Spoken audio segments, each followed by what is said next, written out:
ৰাজ্যৰ লাখ লাখ মহিলাৰ বাবে ভাল খবৰ। অসম চৰকাৰৰ 2025-26 বৰ্ষৰ বাজেটত বৃহৎ ঘোষণা। আকৌ আৰম্ভ হ'ব অৰুণোদয় আঁচনিৰ নতুন আবেদন। 37 লাখ মহিলাই লাভ কৰিব অৰুণোদয় আঁচনিৰ সুবিধা। অৰুণোদয় আঁচনিত আবেদন কৰিব বিচাৰিলে ভিডিঅ'টো এটা শ্বেয়াৰ কৰি দিয়ক।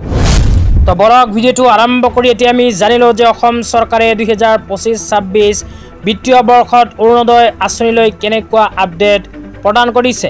তো আপোনালোকে যদি এতিয়ালৈকে অৰুণোদয় আঁচনিত নিজৰ নাম অন্তৰ্ভুক্ত কৰিব পৰা নাই তেন্তে আপোনাৰ বাবে আহি গ'ল ভাল খবৰ।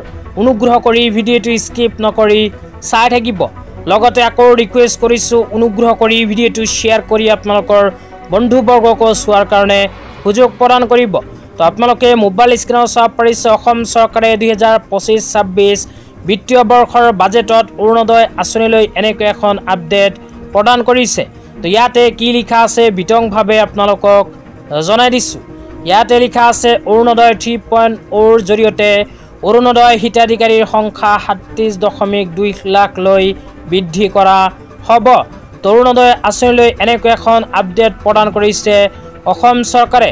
অৰুণোদয় 3.0 আঁচনিৰ হিতাধিকাৰীৰ সংখ্যা অসম চৰকাৰে 37.2 লাখলৈ বৃদ্ধি কৰিব। তো আপোনালোকে যদি এতিয়ালৈকে অৰুণোদয় আঁচনি পোৱা নাই তেন্তে আপোনাৰ নাম অতি সোনকালে অৰুণোদয় আঁচনিত অন্তৰ্ভুক্ত কৰিব পাৰিব।